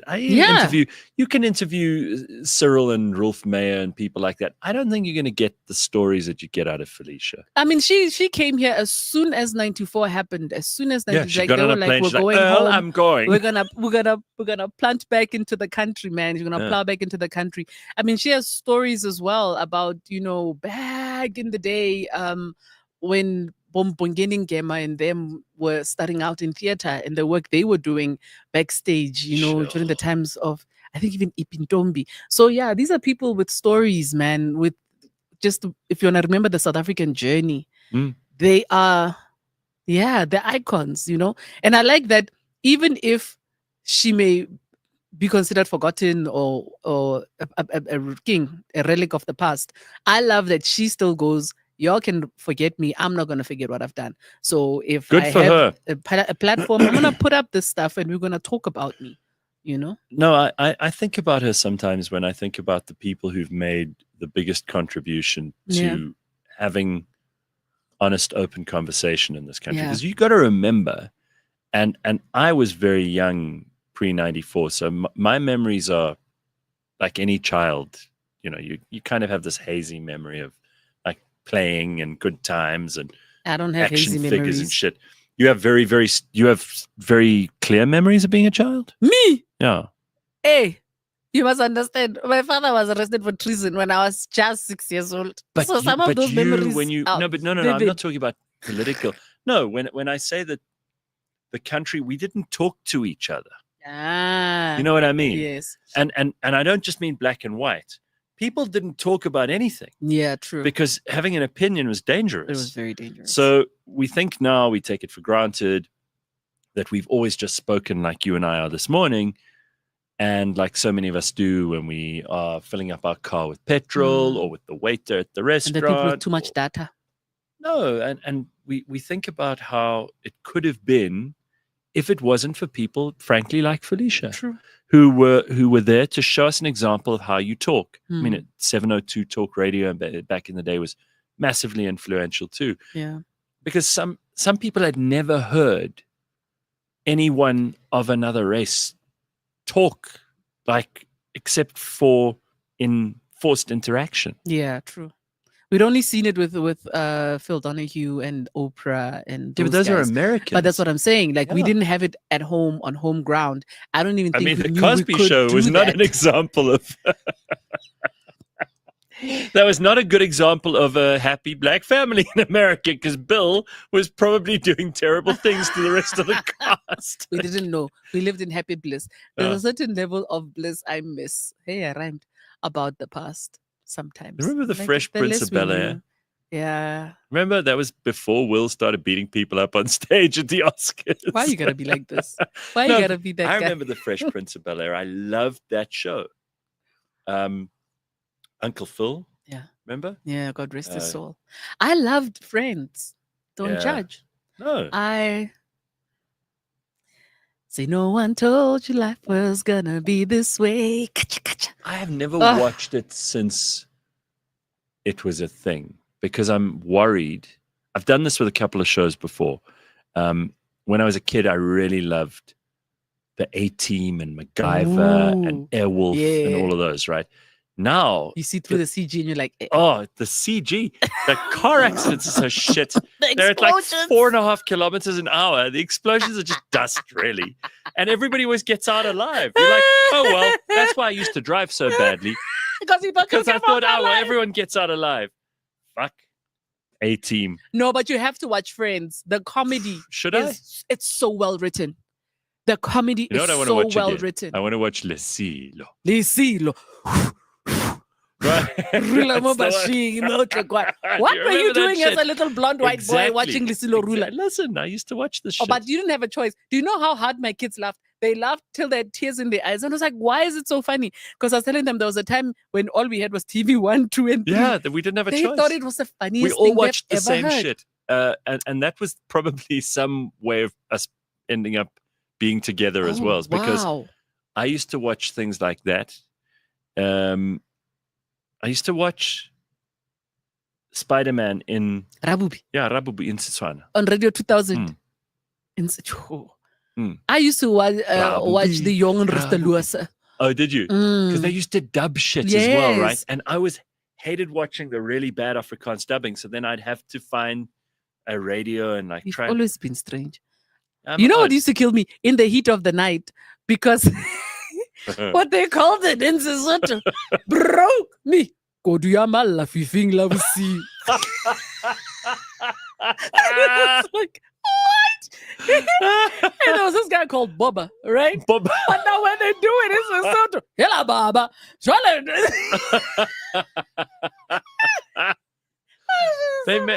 Listen, there's some things. There's some things that were kind of charming about it because now, of course, you can get anything anytime you want. Yeah, you get subtitles. So the kids don't have shared experiences of watching things like we would have had. Did you watch the episode yesterday of whatever? Yeah. And sometimes I'd get home from school, and my brother was always like really studious and disciplined. He'd do his homework, and I'd like watch the soaps. I'd be like, this is such mindless shit, but I'm now I suddenly give a fuck about Kelly Capwell and whether she's gonna fall in love with Joe for the 24th time. Like, what am I doing? And is Stefano Di Mero gonna come back to life? And people go, well, Gareth reads a lot. I'm like, well, I spend an inordinate amount of my fucking childhood just watching the most dumb, mindless shit. Rusteloose Jare and Young and the Restless and Bold and the Beautiful and Loving. And Santa Barbara. I'm like, tell me you watched Santa Barbara. Well, that's the one I was just quoting from. But I'd catch on quickly that I can see where the story arc's going.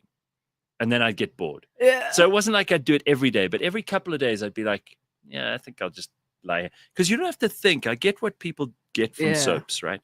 You have to think about it. It's a bit of mindless escapism. I suppose that's what reality TV is too. Yeah, it's like wrestling. I think that's the thing I really read about wrestling. Like, wrestling. Oh my God. Now my kids are getting into wrestling and they're watching it. Yes. And I'm watching the greats being inducted into the Hall of Fame. And I know who they are. And I'm telling them this was my mom's favorite wrestler. And then my kids are shocked that my mom watched wrestling. I was like, well, there came a point in my mom's life where she wasn't doing anything anymore. And literally that's all she did was watch wrestling. Really? That's what she got into? Yeah. But like when Eddie Guerrero passed away, my mother was devastated. It was like a friend of hers had passed away. Wow. No, my mother was invested. There were wrestlers she hated to the point where the guys came and was like, yes, I hate this guy. You have to tell me when they're finished. Yeah, he must beat. I hate this guy. I don't want to watch it. That's like, amazing. Mom, it's fake, right? It's fake. So yeah, no, I get it. I get it. Sometimes you do need something mindless. I mean, right now, like with my kids, what you're saying about, they can't just, hey, did you watch this yesterday? I've realized they're doing that with YouTubers. They're YouTubers. It's like, have you seen what this YouTuber is doing? And they start to speak like a lot of them. Like my middle kid, sometimes I don't understand anything he says. Have we still got the skr thing? The prayer. I want you to just find the original clip of the guy going skr. You try and explain this shit to me, and then we found someone in the office who could. They translated the whole clip to me. How old is that person? Amos. They have to be Amos? He must late be. teens. He's in the youngest like quartile of our people here, so he must be like in early 20s. Yeah, but he understood this dude. Yeah, but even then, even at 21, you're starting to kind of lose that language and not understand. Like, well, there's a whole language. Yeah. Someone says here Stefano and Marlena when she was demon possessed. That was which gosh. I don't even know which that soap was that too was. much. Everybody loved that. That is Days of Our Lives. She had like the eyes. What happened to the eyes? And then she'd start, and then she'd laugh. I love that they made her a demon.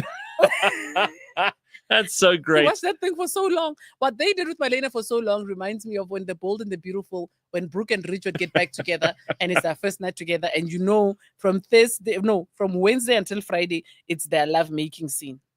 So what's the point of watching? You know the thing they do with the fashion show? Where you'd be watching the fashion show for 3 days. They would do that with those two, where everybody else is an actual storyline. And you're like, I want to get this straight. These people are doing this thing, and it's one round. There's not like they're showing you they're doing different things all the time. There will be a conversation with Stephanie and someone else, and maybe a conversation with Thorn and whoever. But Ridge and Brooke, it's music, and they're just getting loving. Yeah. And they don't actually get to the actual lovemaking until Friday. And what I hated about that is now I'm sitting in my grandmother's house. We're watching this thing. And so when awkward. it gets to those are the days we can't watch. But those are the days now we can't watch The Bold. Like, we could follow the storyline, but as soon as those two are going into their things, it's go outside. Now we're missing out on the little storylines in between because they don't want us to see this thing. That's great. Someone says that Pumpkin Patch was their favorite soap opera. Whoa, Pumpkin Patch. You know what? They underestimate. I agree with you. Who is this person? I agree. What Pumpkin Patch actually was a soap. They were giving us soapies. They were giving soapies no proper. I never understood why that dog was so fucking big. Woofles. And Woofles. And then again, the family dynamic. I don't know. There was Uncle Bill. And then there was Freckles and Speckles. But there was that other chick as well. And I don't know what her name was. Yeah. And then Freckles and Speckles, very weird. These two, like they were a blended family. No one else is a puppet. They're two fucking puppets. Yeah, they were a blended family. I don't know. I found those puppets. Pumpkin Patch. I don't like those puppets. And Featherfoot Farm for you and me. Yeah, I remember that. Featherfoot Farm was nice. That was, you know what? We actually had a good time. It was a good time to be here. No, we had the best. We had the best TV. We had Black Cat. Remember Black Cat? Of course I remember Black Cat. Nice. Man, did I not want to start a gang in my neighborhood after watching that show? I did. I wanted to start a gang, and we would go and do like good stuff. Rescue fucking cats or help an old lady or whatever. I mean, I should have been allowed to start this. My parents were like, "You're not starting a gang." Why did you discuss this? Your first mistake was discussing it with your parents. No, actually, I don't even know if I did. I think they caught me and some of my friends doing something that was gang related, but not in a bad way. Like we were in a gang. We were all dressed the same or whatever, riding our bikes. We were like, and then they were like, "You stop this gang shit right now." I'm here for what you called yourselves. I can't remember what we called ourselves, but I do recall that if I left the house after, like on a public holiday or a weekend or whatever, if I left the house as soon as the sun was up, was with my friends, wherever, it could have been like riding our bikes down the street. It could have been going to school. It could have been anything. As long as I was home before the sun went down, all was well. Yeah. Then we were fine. So next thing you join a gang and I mean, it would have sundown. Slippery slope, man.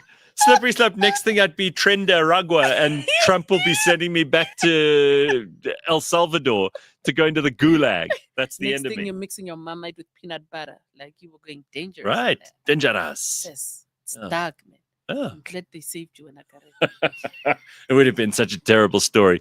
This wouldn't be where we would be meeting. It would have been in a booth at the prison where you, do me, please. You gotta help me. Outreach. Do me, please make me laugh. It's all I've got. If I hadn't started that gang shit in my fucking teens. Oh man, we just dodged a bullet, hey? So Stray Mate says Matt Perry was my all-time favorite character from Friends. I loved his humor and sarcasm. Yeah, why is it that the funniest people are the ones with don't say it. The die first. Don't say that. No, with such darkness. Oh, always. He was battling depression as well. And he was my favorite as well on Friends. I got to commend you you are one of maybe 3 actual comedians I have on the show who don't go to like super dark places straight away.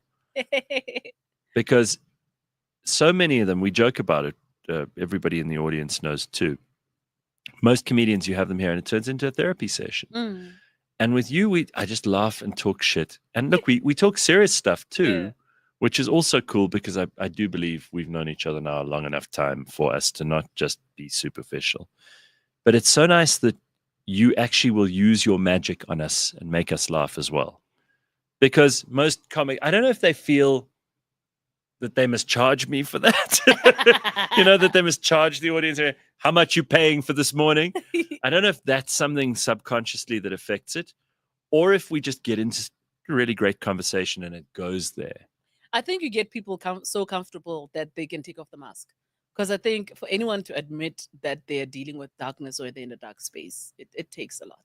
You know what I mean?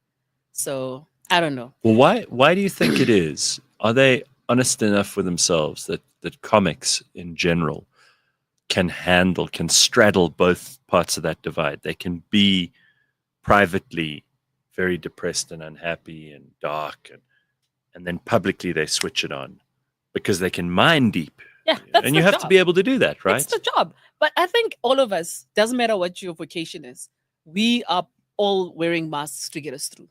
And then with comics, it just becomes more pronounced because when we are making you feel good, we're kind of absorbing your darkness. And when we leave, we need to somehow take that off. And I think a lot of us carry it home and carry it on. So I don't know. I mean, I've been through my doctors and I'm like, man, I've been through it. Let's go to the next thing. On to the next thing. If I have to revisit it, I'll revisit it. But, I've also learned to not just fight my demons. Sometimes I must twerk with my demons. We must dance. Twerk with twerk with there my we go. demons. I'm going to make sure that's there for a reason. That's written in your bio. Is that twerk with your demons? No, Dash bro. Tumi Morake. This is funny. Azalea Nivenay says, who else had pliers to switch channels between their black and white TV? Pliers? I don't think I'm old. I'm that pliers. Old. Pliers and not die of electric shock from putting pliers in a TV. I know about the aerial when you'd have to hold the aerial and then if you hold your ear, it's clear. You let go of your ear, it's not clear. You hold your ear, it's clear. You're like, how is this happening? People forget, again, if we're going to be nostalgic, they forget about the aerials. Yes, the aerials. The bunny ears that you used to have on your TV. Effer. That's hilarious. And then you had that one neighbor who you knew, that's the guy you called to get on the roof. Because if your mother catches you getting on the roof, you're getting the beating of your life. You may as well have fallen off the roof because you're black and blue anyway after that. That's so great. Before satellites and stuff. Yes. Simon wants to know, when and where are we going to watch the roast? It's going to be on Showmax. The live recording is happening at the Sandton Convention Center if you want to come. There's still tickets. So it's happening live at the Sandton Convention Center this Friday, the 2nd of May. Oh, here we go. And we got the graphics up. Oh, there we go. And then I don't know when Showmax is going to televise it. Unfortunately, it's not live. Yeah. Oh, you can't watch it live, I mean. I can't even see you in that. What do you mean? I know that's meant there to. I am. I know just it's meant cute. to be you at the bottom right. Makeup. No, it's makeup and maybe one dress size ago. And what's that? I like your her now like this in the studio. Yes, that was my corporate look, Look at Helen though. She looks fucking angry. Hey, isn't that a great picture? She looks fucking furious. She looks like she's going to torch all of us. Yeah. She is there to fight. And I love how Patricia DeLille looks like she's going to bring the sisters. Patricia DeLille's using the same picture they use for government communications and information services. JJ Tabari looks like he's going, I was just having a coffee. They said I must come here. Coconut Kells look like Coconut Kells. Londilana's like, oh my God, I'm going to look so cute. Rian looks like... Who's that white chick at the bottom there? Oh, that's Tammy Taylor. The chick who owns Tammy Taylor. No, Tammy Taylor. Not Tammy. The chick from Real Housewives. Yes, but her real name is Mel. Sorry. Yes, I said Tammy Taylor because she owns the Tammy Taylor salons. Yeah, that's right. I mentioned her earlier, but I wouldn't have recognized her. Yeah, she's Did you watch those Real Housewives things? I can't. There are certain things I can watch. Those things I don't watch because I know I'll get sucked in. So I don't watch. Oh, so you stay away, huh? Yeah, I stay away. Because sometimes I'm like, why am I still here? Why am I watching this? It's like... The series I can't do. Do you know the only reality TV show I ever really committed to be honest with you, in my entire life, to the point where I was there season after season after season. Yeah. Was girls of the Playboy Mansion. Girls of the Playboy Mansion. You're joking. I watched religiously. And it's so I had such a fascination with Hugh Hefner. Yes. Like I loved the man. I even watched a documentary on him. What a fascinating man, though. He really, really was. And for the longest time, I wanted to be a centerfold. I was like, I would want to be the first. And we're back to show us your tits. Black centerfold. And I don't know. There was just something he did that made me feel good, or I don't know how to explain it, man. I didn't find him lecherous. I didn't find him creepy. No. I always thought Hugh Hefner, especially the little bits that we knew about him towards the end, was a bit sad. Yeah, but that's the thing. When you watch this thing, you felt like here's this old man who's just got these friends, these play bunnies, these playmates. Yeah. And you didn't get the sense that at every given moment he's trying to shag. No. You got this thing of he really likes these girls. And on some level, he empowers them, which is weird. But I don't know. It's almost like, you know how everybody tries to understand Michael Jackson and the whole being friends with kids thing? So with Hugh Hefner, I think that was my thing. And I also felt like, I feel like if I did this and I met Hugh Hefner, like I wouldn't be made to feel like a piece of meat. What a fascinating thing that is. I did not expect to hear this morning that Tumi Morake's favorite reality show, the only one that she watched from beginning to end, was Girls of the Playboy Mansion. It was also how different they were. And that Hugh Hefner was the knight in shining armor. Yeah, but those girls were also different. Sure. And just to see, it was almost like to What's also happened to to all see of them, the by money the way? side of because the sex business is so different. I feel like it's such a wide thing. What happened to those women from the Playboy Mansion? One of them married a famous basketballer, or was it a baseball player? The other one started a business because she was studying when they were still on the reality TV show, and she actually went into business and she's doing really well. The other one continued to be a dancer. I think she was in Las Vegas the last time I checked in on her, and I still cared. And then, they all went their various ways, but it was so interesting. Like, yeah, but also you could tell the ones who were just there for surface shit, and then there were those who genuinely cared about Hugh. That's a hell of a thing. I never got into the show much, but I always just assumed they were just there for the money and the shine. Guys, think about it. They actually loved him. In this age of hashtag #MeToos and all of these exposure of things that people are doing, is nobody realizing that you're not getting horror stories out of Hugh Hefner and the girls from him? And for me, it says a lot. Because I feel like the sex industry is so old, it doesn't have to have people as old as you have, as dark as they are, ruining it. Like, I think that I will say that hot actresses have become very rare things since Harvey Weinstein. Since Harvey Weinstein, there are very few hot actresses around. I think, I mean, obviously I don't approve of anything he did, but there were hotter actresses. Like now, that Rachel Zegler from Snow White. Mm-hmm. She's very average. She would never have got in during Harvey Weinstein's time. But there's some hotties there, man. I don't know. The last one I got really excited about was Margot Robbie, and frankly, the years are wearing kind of hard. She's Australian. Also, Gareth, you're also getting old, so your I'm getting old. Standards of please. Sitting where they're sitting. Can you translate this? Okay, so I do not know what the fuck this guy's talking about. So just listen and give it a go. Have you got the clip? Go for it. Hey, look, G. I told you from the beginning it can get like this. Diamond on my neck and I couldn't collect on my mother. I came. Hey, look, G. I told you from the beginning it can get like this. Diamond on my neck and I couldn't collect on my mother. I came up, put it in line. Y'all got to keep this success. Rich, she, just by these truck.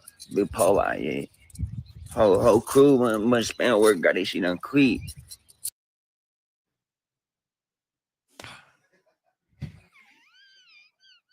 I think that's how you look at your kids when they disappoint you. What is he saying? Any idea? Did he just say you'll get killed out here? He's got his drip and he's got the key to his safe because he's rich, so he can't be poor out here in these streets. Yo, you are way better than I was. Shit. Have you got the translation? Holy shit. Yeah, but that's because you must understand I've got kids who speak that. Like Do they speak that stuff? Yeah, listen, he took my nugget last time. He's like, yeah, Mom, Phantom Text. And I was like, Phantom who? Did what to who? Phantom Text. What did she Phantom take Text. your nugget? Yeah, because I was chowing. And then he takes my nugget and he's Phantom Text, chicken twin. nugget, Break bread, KFC. twin. Break bread, twin. Oh, wow. So they actually speak to you like this and you've skibbity. had to learn. Yeah, things are skibbity. Skibbity. Yeah. Why are you two laughing like this? Like I'll do something really cool. And they're like, yo, Mom, how'd you do that? I'm like, because I'm Sigma. And they're like, you're not Sigma. I'm like, that's what's up. That's what's up. I'm Sigma. You are keyed in. Huh? I'm raising children. I don't think I meant to. It's a survival thing. You know how? You've just added layers of complexity. Fuck, you're a spectacular human being. You know that. You really are. I'm so blown away by this. You could speak that fucking bullshit that guy was just talking. I can't speak that bullshit. It makes no sense to me. Because it's not in your world. No. I think if it's in your world, it becomes that. Like I said. I don't want it in my world.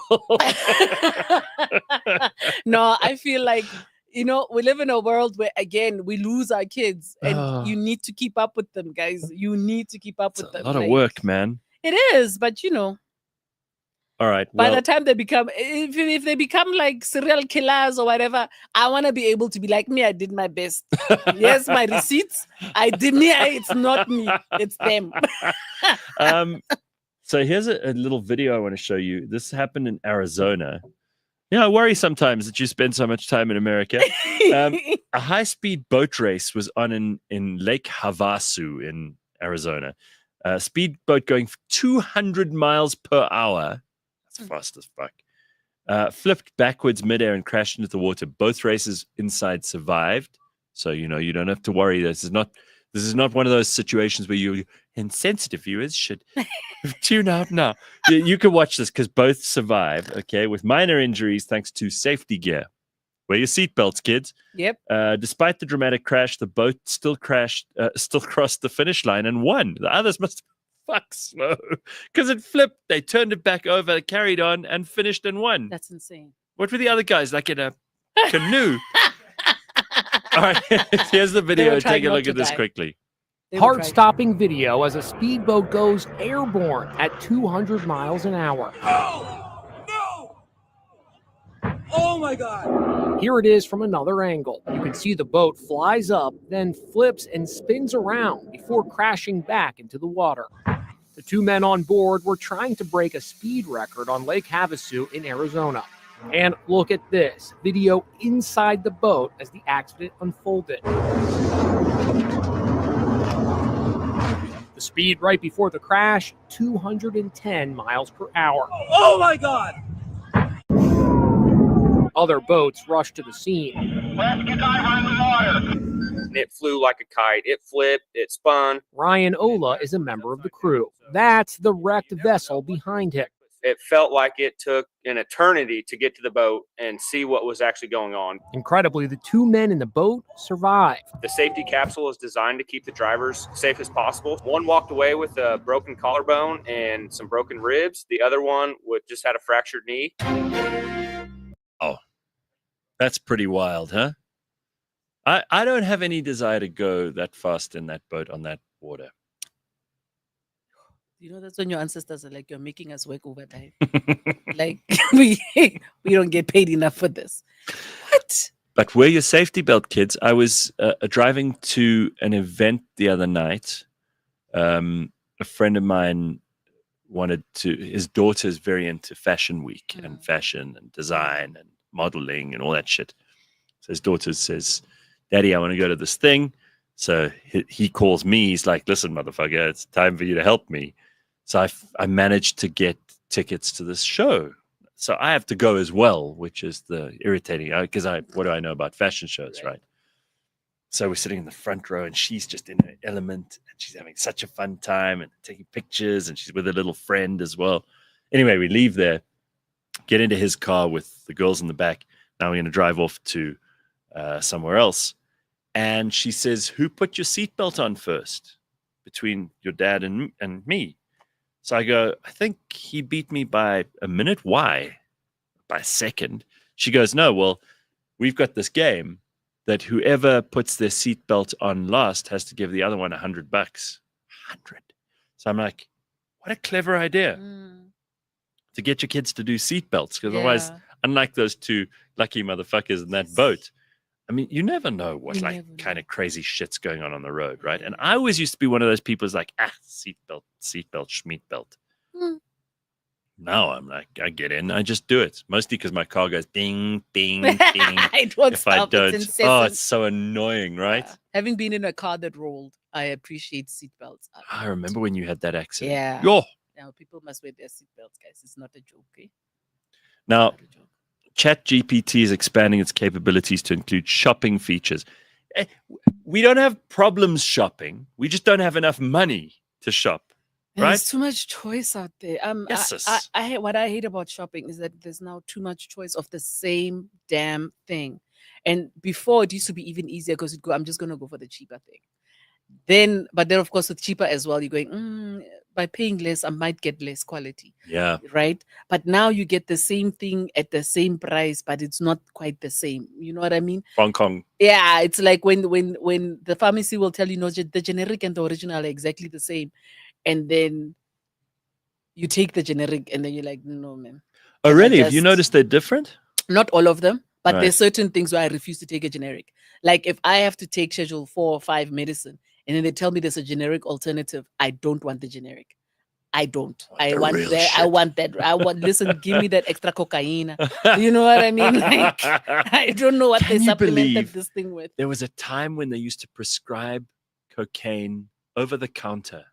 I saw this I went to the Coke Museum in Atlanta and I was looking at the Right. guy who came up with Coca-Cola was a pharmacist. I was like, well, makes sense. He was shoveling That is insane. he was shoveling cocaine into the Coca-Cola, and people were like, "This is the greatest drink ever."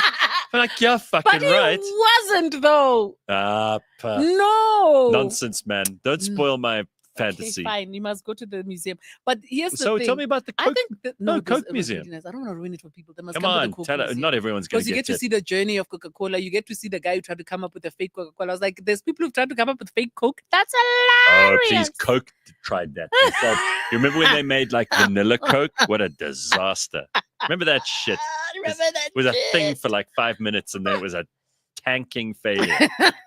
Now it was interesting to see Coke all over the world. Like it's so interesting to find such a uniting thing, a common thing from all over the world, and just the journey. Yeah, like with this guy who came up with Coke, and the idea of it was to help the workers keep going. Like it was supposed to be there for energy and for. Slaves need But it energy. started off from pain. It started off with pain. So you start off with the from pain the Industrial to Revolution. to treat fatigue. Yeah. To treat fatigue Right. and something else. Now we I have can't energy remember. drinks. And now we have energy drinks, but we have Coca-Cola for fun. But it was such a dope experience, man. But it made me think about drugs now. Jorge. I feel like as people, we are too sterile. We are too You think now we we're need- becoming too drug-free. We Like need more drugs. we need more drugs. Well, I think the world is getting worse and worse, and I think it's because the drugs are just. No, it's the people who are trying to make it safe. They're trying to make stop the world making it safe. No risk, no return. Let's just Exactly. And I'm not saying everybody needs to go out there and start No. taking huge quantities of drugs. No. But we need to, Just enough. we were talking about it Just- earlier. Like as a kid, you go out, as long as you're home before the sun Yeah. goes down, you're okay. Like now, everybody's so Careful. hyper. This is post-COVID trauma we're still going through. Right? Mm, Hypersensitive to bad things. yeah. Bad things shouldn't happen. Anyway, you develop characters through bad things. And I'm not saying you have to go out and fucking do edibles with someone you've never met. Yeah. But I do think people need to live a little. They do. I mean, I look at my kids and I was saying to them, guys, the way you make friends in the neighborhood is by walking in the damn street. Like, They're like, no. no, they're like, yeah, but mom, kids get kidnapped. I'm like, really? You don't have to Someone- punch someone in the throat? No, Like, I would have thought you, of all people, would have delivered the prize line. Who's going to kidnap you? you, hey, my friend. And actually, I have great. told them that. I'm like, I'm sure they'll pay me to come and fetch you. They'll I be like, said please. once, and it really upset one of my friends. She was like, oh, I'm so worried about kidnapping. I'm like, your kids are going to be kidnapped. She's like, what do you You're mean? terrible. she goes, what do you mean? I said, he's overweight. He's not particularly bright. She was horrified, and then eventually she did laugh. I mean, she It's like realized the effort of carrying him into the car is going to be, they're going to be like, this is not worth she's it. like, of course, try and pack a guy like that into a van. This child weighs like, I don't know, 60. For a child, that's a fucking lot. And then you're going to try and feed the child. And the child. Pedophiles are, if anything, pedophiles are lazy. Yeah. You know? And most of the time they're sitting outside the school, probably falling asleep. Yeah. Then they wait for the bell. Yeah. I mean, let's think about these people's modus operandi. They're not hard workers. They're not. So They're not. if you're really terrified that about pedophiles and your children, just keep feeding them.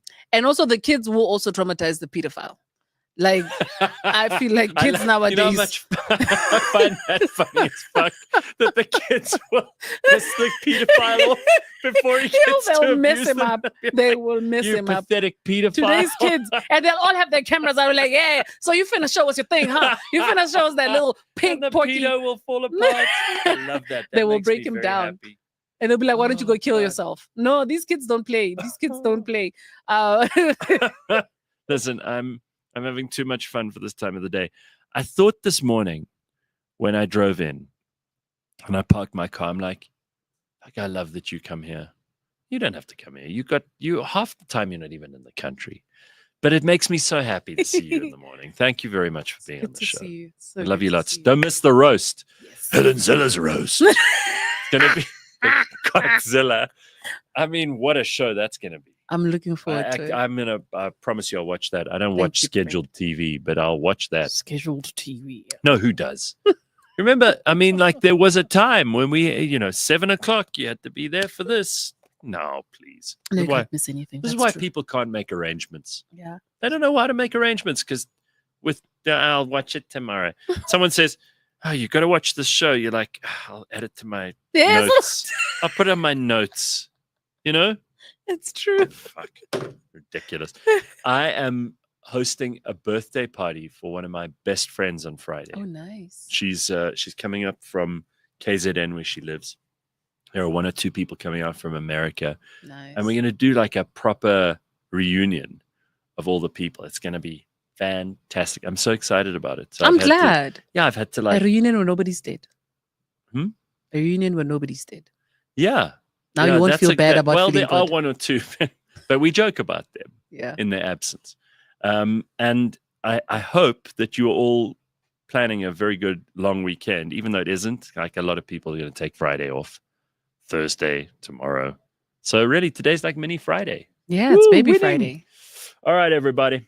That's all we got time for. Thank you, Tumi Morake, and you for thank you to having me. James and to Flex, and most especially to you. We will see you on Friday morning. We'll be here. Whoop, whoop. Pussy! Hey, bring the camera, son. Bring the camera. All the young girls who want to make life with pussy, your pussy will perish with you in hell. May your pussy perish with you. May your smooth pussy, creamier pussy, and tight pussy